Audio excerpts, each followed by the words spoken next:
آتش نباید. اینا زندگی رو اهمیت دادن در تو. اینا چکان شد. اینا مو دستک میپرچه. میدونی دستکش خیلیه. او برای بالای خونه. خرد تزام. پس آینده زندگی در کار میشه. قبینه. اینا کم ترک بردار. بردار همین جوش زدن در کار. جوره. کم کم میگیره. همین این دونچه توات هم میبره. نگاه کوخی جوره. کیسه؟ جوره. میدونه. او کیسه؟ زندگی چه کاندوش زنه.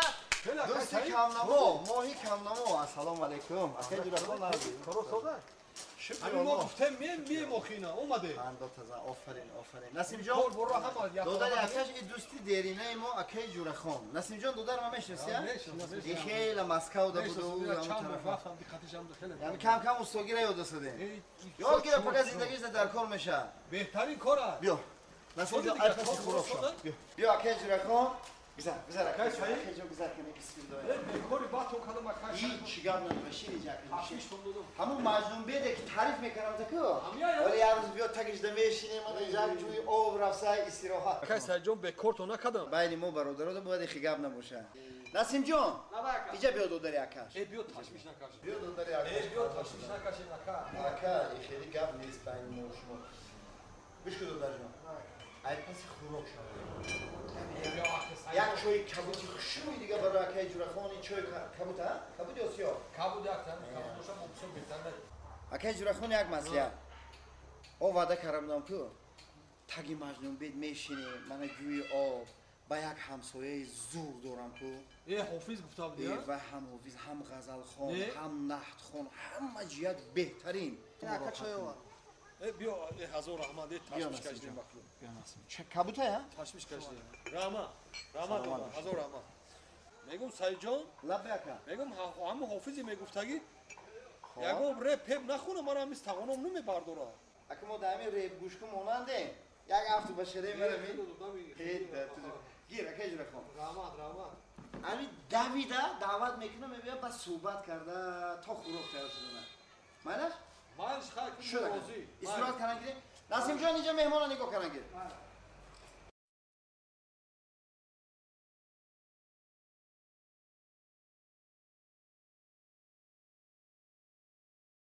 اکه دوستان میگم من یک نمود میخونه که همین مهمون من راحت کنه بسیار خیلی مهمون تبش نازک هست برای همین خیلی خواندم در کار که مهمون تبش نازک هست اکه بو نرنجه شما ده کنی من مهمون ما استاد ایسان نه سنجون من همون جای هر وقته او میگن که رو پرو به هست پرو رو پرو ای خوش آمده هر مکسه خوش آمده خب نسیم جان دادر جان مسئله خوراک بین خب استاد اول یک چای کبوت ها راحتی جان انا استاد گفتم که اکی جوره خان استاد بهترین همه ترانه غزل روبایی نحت میخونه ای باور کنم دلت آب میشه بگو زیق نمیشه. کجا زیق میشه همین استاد یک تسرود خونه راحت کنیم همجا. خیلی البته آخی استاد برای کنی استاد با چشم یا سرود باشه یا سرود به ما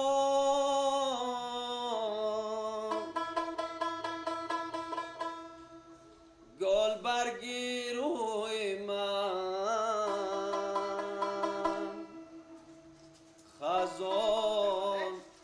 خزان گردن ای تو عمری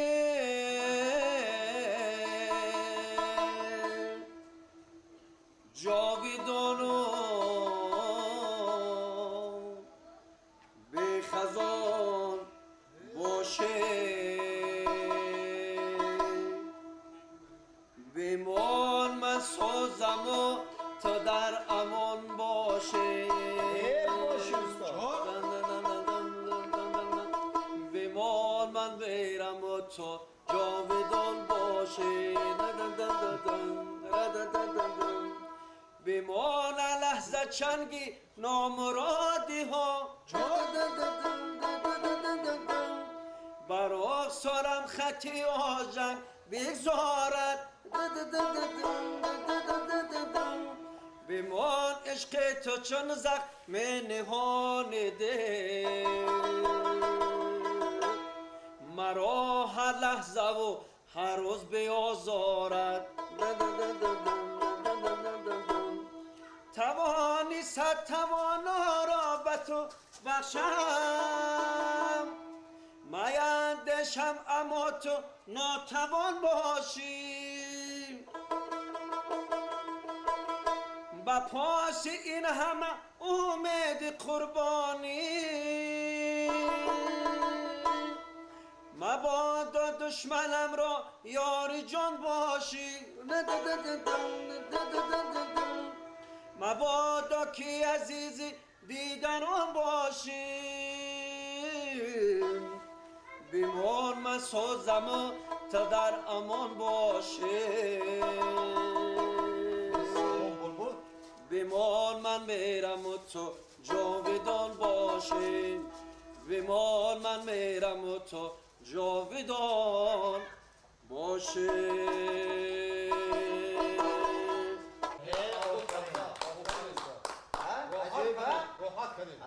оҳанг олӣ шер баланд البته бисёр шери баланд سرودی ها دلنشین дилнишин ҳамин мехоҳӣ ки фақат гӯш кунида البته лекин ман ҳамин як чизро нафаҳмидам چرا ҳофизо дар вақти навохтан ҳамин рубоб дар дасташон боло мераванд поён мебиҳанд навозиш мекунанд چی استاد بزم نوازش کرد؟ не устод хушу навохт беҳтарин нағз сурудхонишам нағз البته не ки ман дар як чи ҳамин аҳамият додам ки ҳамин як нуқтара ҳамин хелдошту то охира хонда کراس دیگه با کی جوره خون من که راحت میکنم از سرودای استاد چشمامو میپوشم دیگه نگاه نمیکنم استاد این مهمان کمبودی میگه که کمبودی کار استاد یک نکته قبیله تا آخر نواخت ها برادر شما همین رو نفهمیدید نه این مهمان درست گفتن سجان بعضا هنرمندا همین رو میکنن پایان بالا پایان هم که نوت میکنن نه اما